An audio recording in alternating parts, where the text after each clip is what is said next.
आगे बढ़ो, हम तुम्हारे साथ हैं। जिहाद लदाख जिंदाबाद, जिंदाबाद जिंदाबाद। जिहाद लदाख जिंदाबाद, जिंदाबाद जिंदाबाद। आजाद हिंदुस्तान जिंदाबाद, आजाद हिंदुस्तान जिंदाबाद। यह कारगिल के सभी बाशिंदों को जुले और सलाम। या जुले। सबसे पहले तो शुक्रिया अदा करना चाहूँगा कि आप सभी ने हमें यहाँ बुलाया। मैं वैसे कारगिल बहुत बार आ चुका हूँ, बहुत सालों से, मगर वो तालीमी मुहिम में गांव-गांव में जाता था और तालीम के बारे में शऊर पैदा करने के लिए। और आज खुश होता हूँ कि वो उसके जो अंजाम हैं, उसके जो फ्रूट्स हैं, वो आज हमारे नौजवानों में देखने को मिलता है। और आज मैं यहाँ शुक्रिया अदा करने आया हूँ अपने साथी एपेक्स बॉडी के को-चेयर का सिरिंग साहब के साथ, रमजान साहब के साथ, और जो हमारे साथ आए हैं। मैं शुक्रिया करने आया हूँ कारगिल के तमाम लोगों को और रहनुमाओं को, जिन्होंने जब लेह में हालात साजगार नहीं थे, जब वहाँ खौफ का माहौल था, सन्नाटा था, आप लोगों ने आवाज़ उठाई।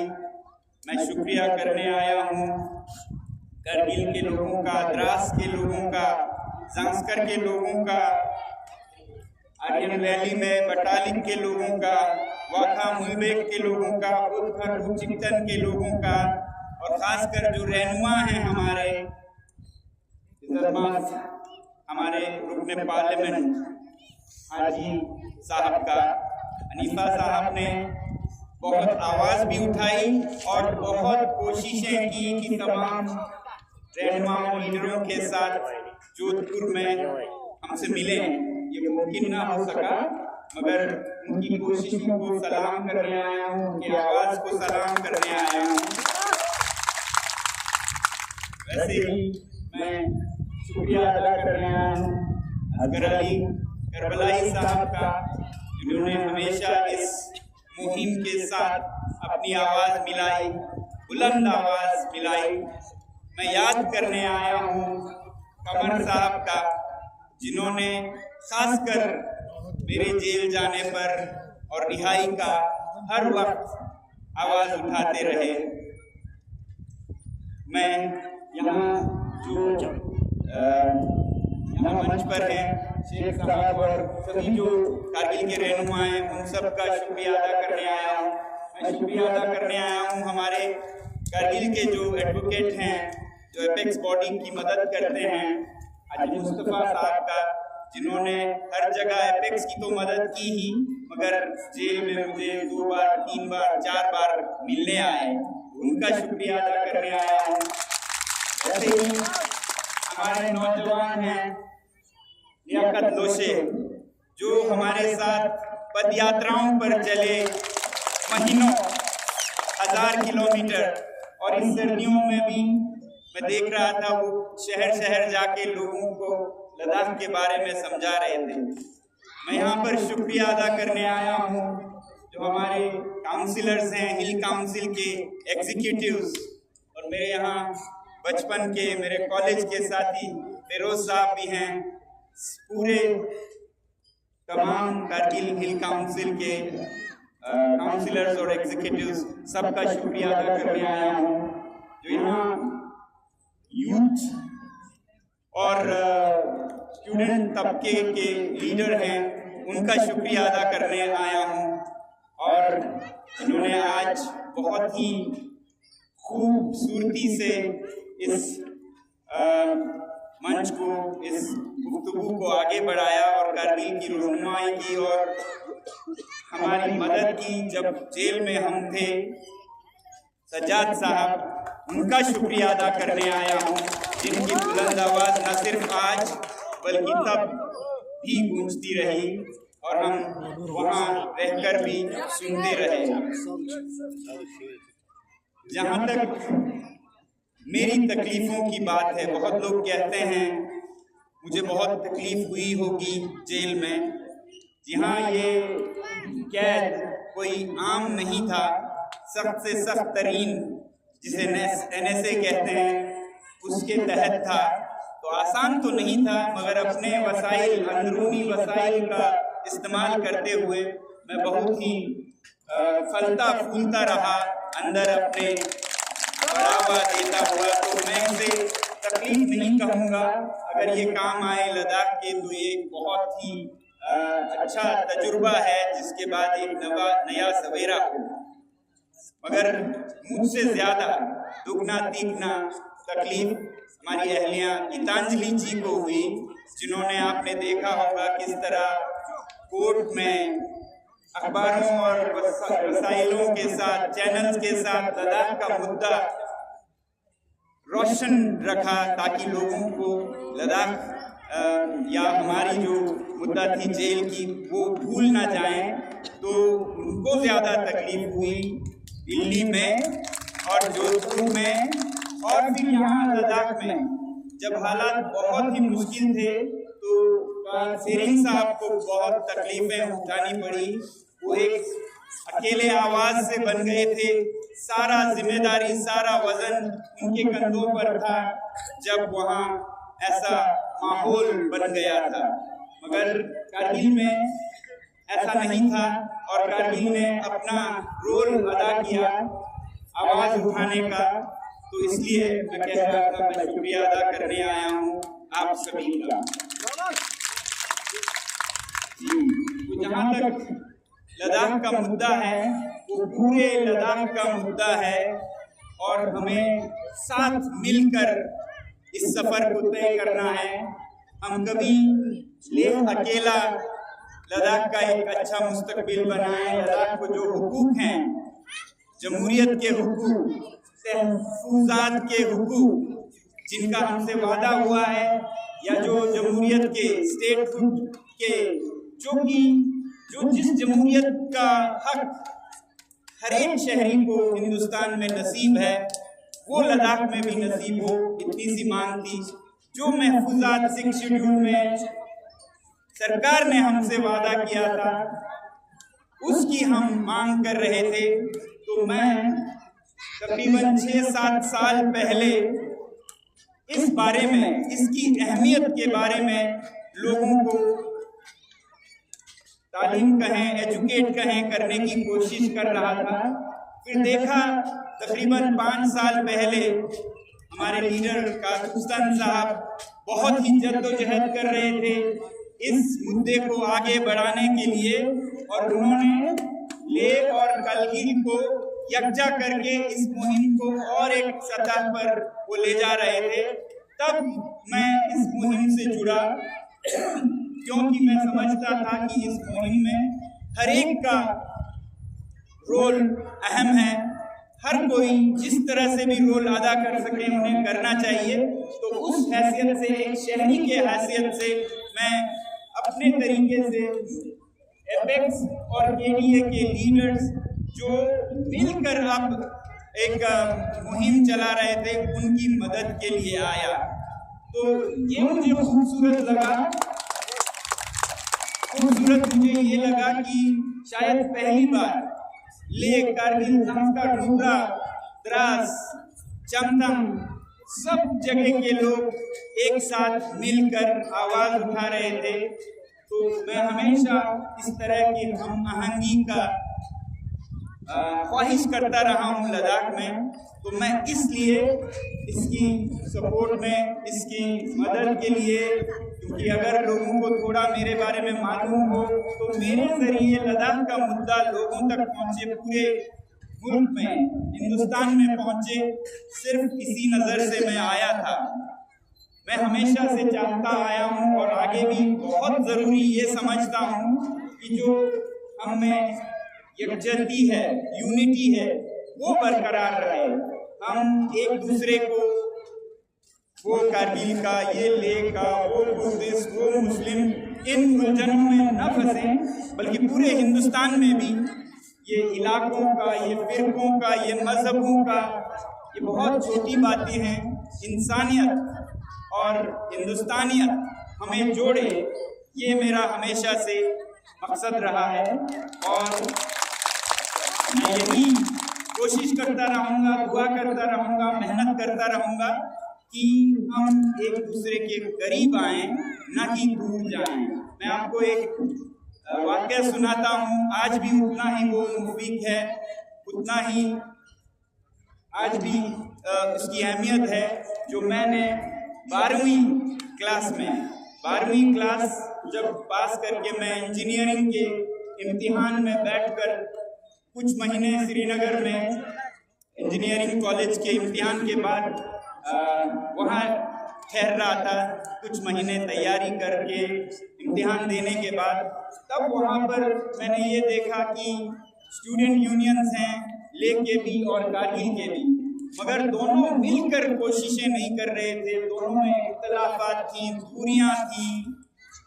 उसको देखते हुए एक मजलिस में जहाँ सबको बुलाया था, मैंने ये कहा था कि हमें शायद ये लगता हो, आज मैं फिर दोहराऊंगा क्योंकि वो बहुत साल पहले की बात है, मगर उतना ही आज भी उस बात की ज़रूरत है। मैंने ये कहा था कि हमें बहुत बार लगता है कि वो दूसरा मसला है हमारे लिए, वो समस्या है, वो प्रॉब्लम है, वो बुद्धिस्ट है हमारे लिए मसला है, वो मुस्लिम है हमारे लिए मसला है, वो हिंदू है, वो क्रिश्चियन है हमारे लिए मसला है, वो अलग है, हम अलग हैं।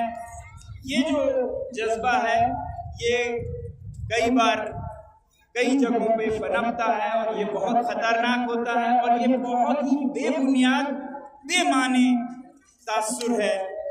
एक ऐसा जो हमारे दिमाग में है, ये एक हमारे दिमाग का पैदाइश है, न कि असल में। ये मैं आपको बताता हूँ उस वक्त की तरह ही कैसे।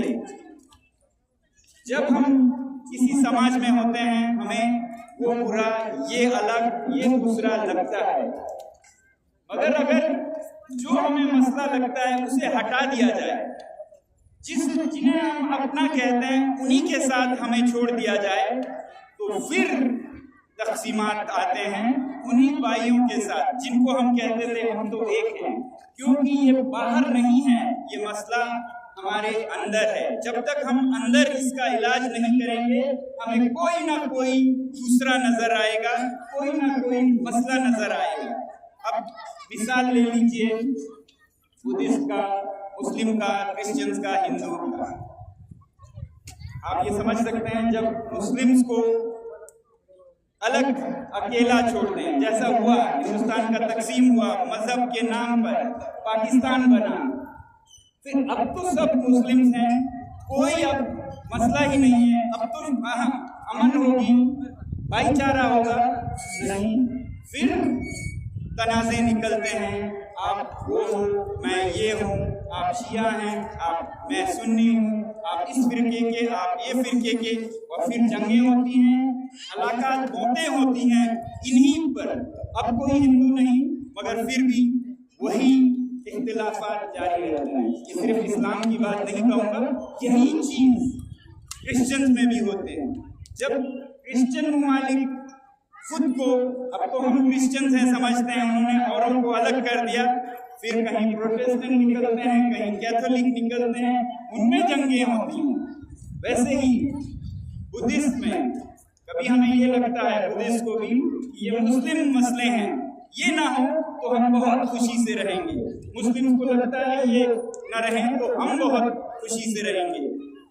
तो फिर तारीख को देखिए, हिस्ट्री को देखिए, उनमें भी फिर अलग अलग फिरके निकलते हैं, कहीं हीनयान और फिर महायाना, वज्रयान, उनमें भी फिर अलग करें, फिर अलगाव निकलता है, तकसीम निकलता है। हम सोचते हैं लद्दाख में बुद्धिस्ट अलग हैं, मगर अगर आप तिब्बत की तारीख देखें, हिस्ट्री देखें, तो जब बुद्धिस्ट अलग खुद होते हैं तो फिर और तकसीमात निकलते हैं। ये पीले टोपी का है, येलो है, हम लाल टोपी के हैं, रेड है, रूपा, जिगुम्पा, और ऐसे वैसे तकसीमात नहीं। जंगें होती हैं, हलाकात होती हैं। आप अगर तिब्बत की हिस्ट्री देखें, मैं ये नहीं कह रहा हूँ कि इस मुल्क में ऐसा हिस्ट्री हुआ, हर मुल्क में ऐसा हिस्ट्री हुआ, चाहे वो अरब में हो या पाकिस्तान में हो या हिंदुस्तान में। ये तकसीमात बाहर दूसरे पे में नहीं है, ये तकसीम की क्या कहें फितरत हमारे अंदर है, उसे हमें इलाज करने की जरूरत है, ना कि पड़ोसी को या पड़ोसी जिले को। अब ऐसे ही अगर हम बांटते जाएं, ये मसला है और बांटिए, फिर उसमें मसला दिखेगा, वो फिर बांटिए, फिर उसमें मसला दिखेगा, आखिर में आपका कुटुंब अकेला रह जाए, आपका परिवार अकेला रह जाए, तो भाई और भाई में फिर मार काट होगी। तो फिर अब वो तो किसी और फिरके का नहीं, किसी और मजहब का नहीं, आपके ही मजहब का, बल्कि आपके ही कुटुंबे का रुकन है, उसको भी आप दूसरा समझते हैं, मसला समझते हैं, भाई भाई का कत्ल करने निकल जाता है। तो ये जो तकसीम की फितरत है, ये अंदरूनी है, इसका इलाज हम अंदर करें, ना कि एक जिला दूसरे जिले को, एक मजहब दूसरे मजहब को करें। मैं आप सभी से में कारगिल में इल्तिजा ये करता हूँ कि हमारा दिमाग चाहे जितना खराब हो गया हो, इन तासुरों से, इन फितरतों से, हम कम से कम बच्चों का दिमाग ताज़ा रखें, खुशहाल रखें, उन्हें हम दूसरे की खूबियाँ बताएं, ना कि कमियाँ बताएं। कमियाँ बताएं तो हमें जो कमियाँ हैं, जिसे बेहतर करने की ज़रूरत है, वो बताएं। तो इस तरह न सिर्फ लद्दाख में लेह और कारगिल, बल्कि पूरे हिंदुस्तान में, बल्कि पूरे दुनिया में हर ममालिक, हर इंसान को अपना सोचेगा, अलग ना सोचकर। तो ये ज़रूरत है, ये मैं संदेश देना चाहता हूँ। अगर लेह को कारगिल जुदा लगता है, अगर कारगिल को लेह जुदा लगता है, तो ये हमारे दिमाग की पैदाइश है, ये असल नहीं है। असली तकसीम की फितरत हमारे दिल में है, इसका इलाज ज़रूर करें, ताकि हम दोबारा मिलकर ऐसे दकियानूसी पुरानी बातों को क्या कहते हैं, इन तस्वुरों को पीछे छोड़कर एक नए दुनिया में कदम रखें, जहाँ हर कोई इंसान है, वो कोई फिरके का नहीं, बल्कि एक इंसान है। उस हिसाब से हम आगे बढ़े तो लद्दाख, हिंदुस्तान, ये दुनिया खुशहाल होगा। ये मेरी तवज्जो, मेरी ख्वाहिश है। और जहाँ तक मेरे अपने आप लोगों ने, बहुतों ने जिक्र किया जेल जाने की, मुझे कभी कभी बहुत दुख होता है इस बात का कि जो हादसे हुए 24 सितंबर को, उसके बाद वो बहुत ही बदकिस्मती के वाक़े थे, सिर्फ लद्दाख के लिए नहीं, पूरे हिंदुस्तान के लिए भी। क्योंकि हिंदुस्तान के सरहद पर जो लोग रहते हैं, वो हमेशा जाने जाते थे अपने देशभक्ति के लिए। सिर्फ लेह नहीं, कारगिल में जिन्होंने हर जंग में शहरियों ने हिस्सा लिया, जहां हर अगले घर से कोई ना कोई फौज में है, 50-60 लोग शहीद हुए कारगिल के जंग में। तो इसको समझने की जरूरत है। लेह हो, कारगिल हो, सब जगह लोग बहुत ही अपने कौम के परस्त हैं। और ये जो माहौल बना कि ये एंटी नेशनल है या सोनम वांगचुक एंटी नेशनल है, ये बहुत ही बदनसीब एक नैरेटिव फैलाया गया, जो कि सिर्फ गोल था, अपने ही गोल करने के जैसा।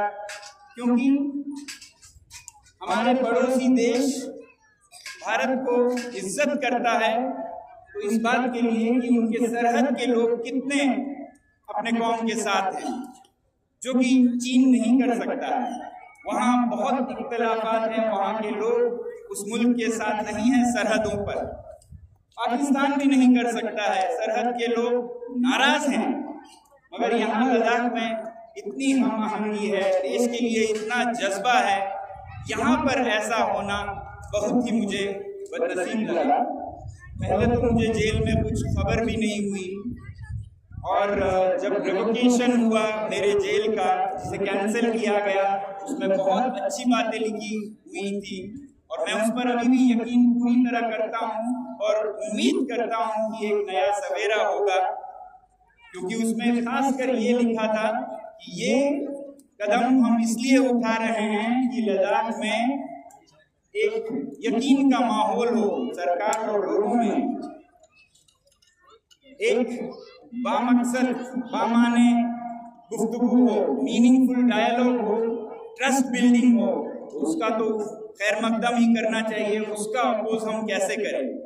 तो इसलिए मैंने उसका खैर मकदम किया और उम्मीद की कि अब जो मुज़ाकरात हों उसमें से अच्छी बातें निकलें, और इसलिए हमें एक खुशनुमा कल की उम्मीद करनी चाहिए। मगर फिर ये मैं अभी भी उम्मीद करता हूँ। कुछ दिन पहले, क्योंकि मुझे नहीं पता था क्या क्या हुआ उस 6 महीने के दौरान, आप लोगों को शायद पता ना हो, मैं ऐसे जेल में था जहाँ जिसे कहते हैं ना परिंदे पर ना मार सके, किसी का मैंने शक्ल नहीं देखा बिना वर्दी के। सिर्फ जो संतरी थे या अफसर थे उन्हीं तक महदूद था मैं। बाहर क्या हो रहा है दुनिया में मुझे कोई खबर नहीं। अगर अखबार आते थे तो उसमें जो भी लद्दाख के बारे में या मेरे बारे में हो वो काट दिया जाता था। फिर 4-5 दिन पहले मैंने ये देखा कि मेरे कैद के दूसरे दिन या तीसरे दिन डीजीपी साहब ने, जो कि सबसे बड़े आला ओहदेदार हैं पुलिस में, उन्होंने एक प्रेस कॉन्फ्रेंस में बाज़ाब्ता ये कहा है कि ये सोनम वांगचुक एंटी नेशनल तो थे ही, इनके पाकिस्तान से राब्ता होने का, PIOs के जरिए उनके राब्ता होने का हमने सबूत भी पकड़ा है। अब ये मुझे बहुत अजीब व गरीब और दुखद लगा कि इस ओहदे का कोई शख्स ऐसे बयान कैसे दे सकता है, और दे सकता है तो तब दे सकता है जब उसमें कोई असलियत हो, और अगर असलियत हो तो फिर मुझे कैद में होना चाहिए। मैं क्यों आज आज़ाद हूँ? मैं तो यूँ कहूँगा कि अगर उसमें असलियत है तो मुझे दोबारा कैद में, क्योंकि मैं खतरा हूँ इस देश के लिए। अगर उसमें असलियत नहीं है, सच्चाई नहीं है, तो फिर वो बयान करे, जैसा कि आज बता रहे थे आप, अदालत के सिलसिले में ये साफ होके आया कि ऐसा कुछ नहीं है। हर जो इल्जाम थे वो टूटते गए, परत दर परत टूटते गए।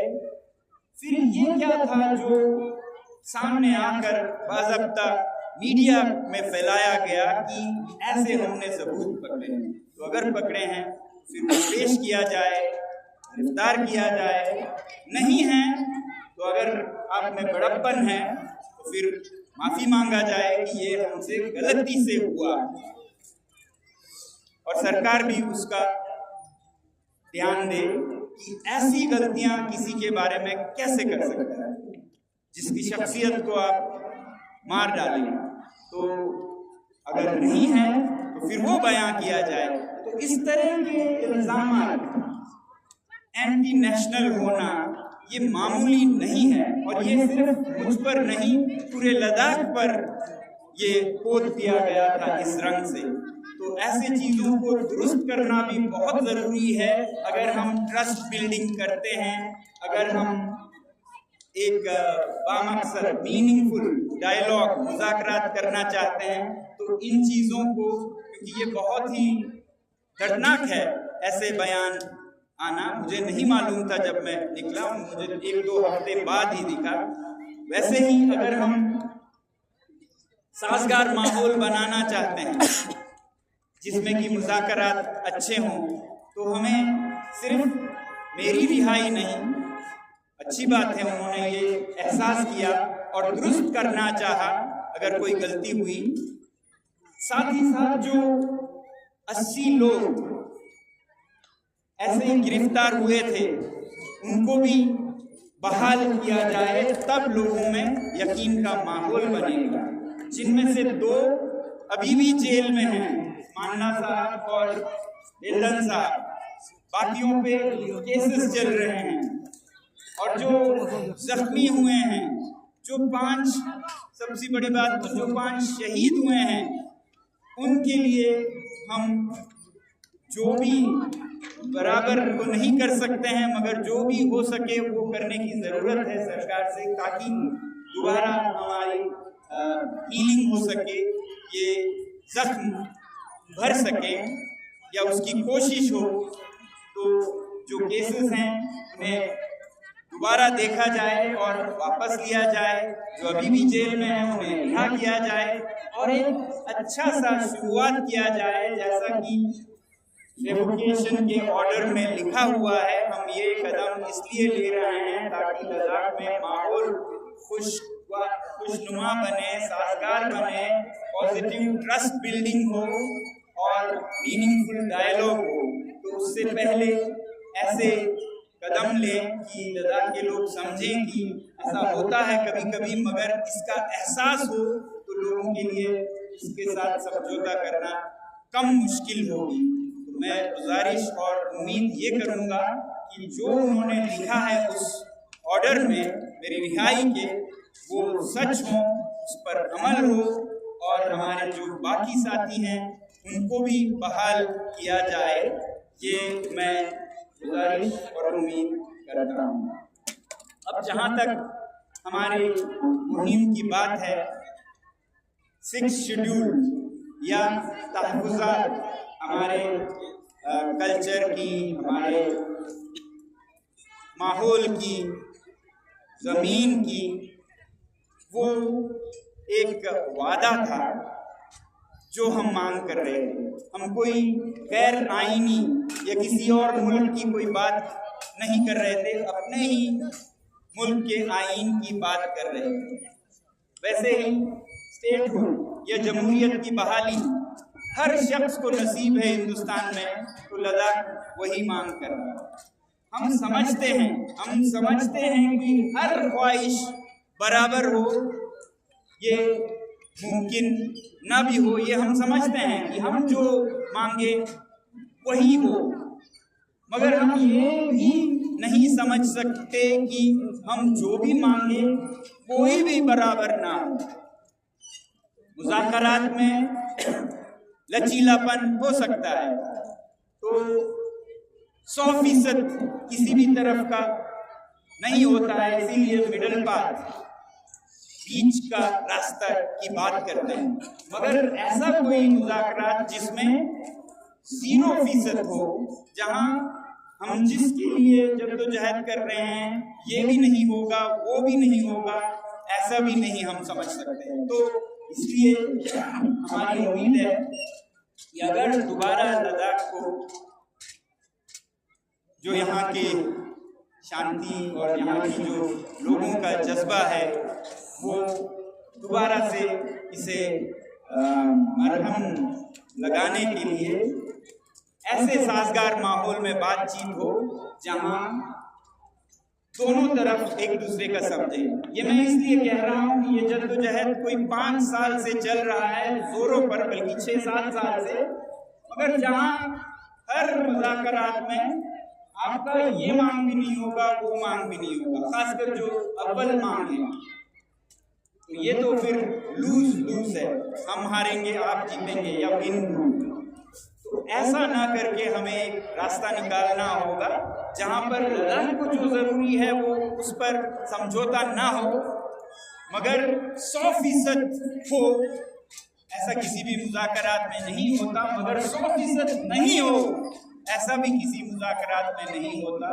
ये हम उम्मीद करते हैं कि आने वाले दिनों में साजगार माहौल में मुज़ाकरात हों। दूसरी तरफ मैं, क्योंकि एक माहौलियाती कारकुन की तरह इस मुहिम से जुड़ा था, एक एनवायरमेंटलिस्ट की तरह, तो मैं हमेशा इसे इस तरह देखता था कि जब मुकामी लोगों का फैसला हो किसी भी मुद्दे पर, तो तो वो बेहतरीन फैसला लेंगे मुकामी लोग, क्योंकि वो सदियों से यहाँ रहे हैं और सदियों उन्होंने रहना है।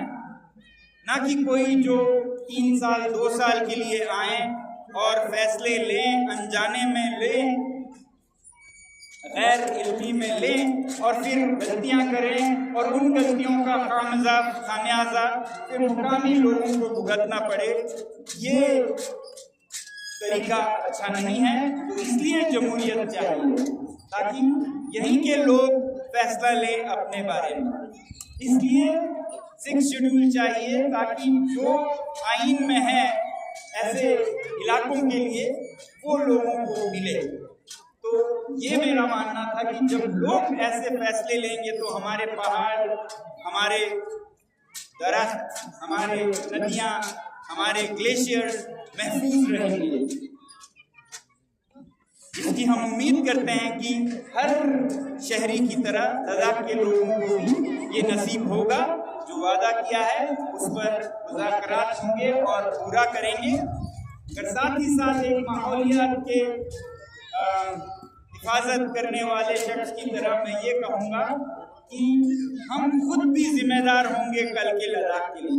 यहाँ तो हम जद्दोजहद करके शायद ला भी दें, उसके बाद हम उनको तहफ़्फ़ुज़ कैसे करेंगे। आपने शायद सुना होगा, मैं लेह में बोलता रहा हूँ कि आज तो हम सरकार से बोल रहे हैं कि लद्दाख को बचाओ, इससे बचाओ, उससे बचाओ।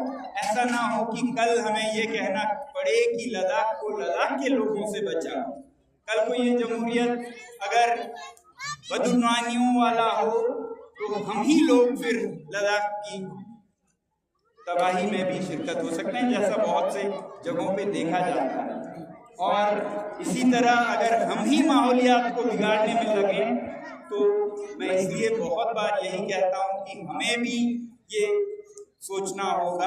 औरों से मांगना आसान है, जरूर मांगेंगे, लाएंगे भी, मगर खुद की जिम्मेदारी को भी समझना होगा। ये इसलिए भी मैं कह रहा हूँ कि मैं न सिर्फ माहौलियात से बल्कि एक टीचर हूँ, एक उस्ताद हूँ जो सबको यही सिखाता आया है कि अपने इस कौम को, इस मुल्क को कैसे बेहतरीन बनाएं, मिसाल बनाएं सबके लिए।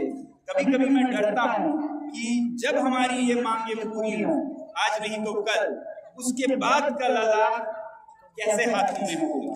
इसलिए मैं बोलता हूँ नौजवानों को, अच्छे नौजवानों को कि वो आए आगे और ईमानदारी के साथ इसकी मुहफ़्फ़िज़ करें, तहफ़्फ़ुज़ करें लद्दाख को और माहौलियात को। तो ये भी मैं भूलना नहीं चाहता हूँ। मैं हर बार ये याद दिलाना चाहता हूँ कि हम अपनी जिम्मेदारियाँ लें, क्योंकि पिछले 40 सालों से मैं दूर दराज के गांव के बच्चों को जब तालीम के बारे में या बताता हूँ या तालीम देता हूँ तो इसी की तैयारी करता हूँ कि वापस जाकर वो बहुत ही ईमानदार और गहराई से, संजीदगी से देखने वाले लीडर बने जो इन अपने गांव को और पूरे इलाके को महफूज रख सकें। तो मैं साथ ही साथ ये भी उम्मीद करता हूँ कि हम अपनी जिम्मेदारियाँ निभाएं, न सिर्फ औरों से बल्कि खुद से भी, क्योंकि ये मांगें आज नहीं तो कल पूरी होंगी और हम सब इसमें जुटे रहेंगे। बहुत बार पूछते हैं कि अब आपका क्या होगा, क्या करेंगे आप। कोई कहते हैं कि आप क्या अब कोई प्रोटेस्ट नहीं करेंगे। मैं ये बार बार कहता हूँ कि प्रोटेस्ट करना कोई खुशी की बात नहीं है। हम प्रोटेस्ट करने के लिए प्रोटेस्ट नहीं करते हैं, मजबूर होकर करते हैं। तो उम्मीद और दुआ हमारी ये है कि अब लद्दाख में ऐसा करने की ज़रूरत ही ना पड़े, मगर अगर ज़रूरत पड़े और मजबूर हों और जैसा मैं कह रहा था कहीं कोई रोशनी न दिखे, उम्मीद न दिखे, ये भी नहीं होगा, वो भी नहीं होगा, चारों तरफ अगर ना ही ना हो तो मजबूरन हम वही करेंगे जो आइन में है, जो कानूनन है, कोई गैर कानूनन नहीं करेंगे और हम अमन के साथ करेंगे। और हम उम्मीद करते हैं कि आप सब भी कुर्बानियों के साथ ये जद्दोजहद करेंगे। अगर ज़रूरत पड़े तो ये मैं हमेशा कहता हूँ कि हम इतना कोशिश करते रहें कि दूसरी तरफ एक एहसास जागे कि हम गलत कर रहे हैं। नशीमन पर नशीमन इस कदर तामीर करता जा, हम नशीमन एक तामीर करने की कोशिश कर रहे हैं, तो वो नशीमन पर नशीमन इस कदर तामीर करता जा कि बिजली गिरते गिरते आप ही बेजार हो जाए। हम नहीं थकेंगे, बहुत ही अमन के साथ, बहुत ही जुलूस के साथ हम अपना जद्दोजहद जारी रखेंगे जब तक कि दूसरी तरफ बेजार ना हो जाएं और देखें कि इसमें इनकी क्या गलती है और हमारी क्या गलती है। इन्हीं उम्मीदों के साथ मैं यही कहना चाहूँगा कि एक टीचर के हैसियत से, एक एनवायरमेंटलिस्ट के हैसियत से मैं अपनी जद्दोजहद और अपना मदद एपेक्स को, केडीए को, जो हमसे बन पड़ता है करते रहेंगे और इन नौजवानों को, इन बच्चों को, ताकि वो ऐसे शहरी बने जिनके हाथों में जब लद्दाख जाएगा तो सच में हमें महफूज लगे। जैसा मैं कह रहा था, किसी और से बचाना के लिए आवाज उठाना आसान है, मगर खुद से भी इस लद्दाख को विशाल और इज्जत के कौम पर लाना बहुत जरूरी है। तो आप सभी का मैं फिर दोबारा से शुक्रिया अदा करूंगा और कारगिल का शुक्रिया अदा फिर से करूंगा। जो रोल आप लोगों ने अदा की ऐसे वक्त पर जब जरूरत थी इसकी, उसके लिए हम मशहूर है। हर शख्स ले में, पूरे लद्दाख में इसका एहसास करता है और जैसा जो जरूरत पड़े उसके लिए सभी तैयार रहें और उम्मीद करें कि बहुत अच्छा होगा। उम्मीद से हम आगे कदम बढ़ाएंगे और ऐसा ही हम दूसरी तरफ से भी उम्मीद करेंगे।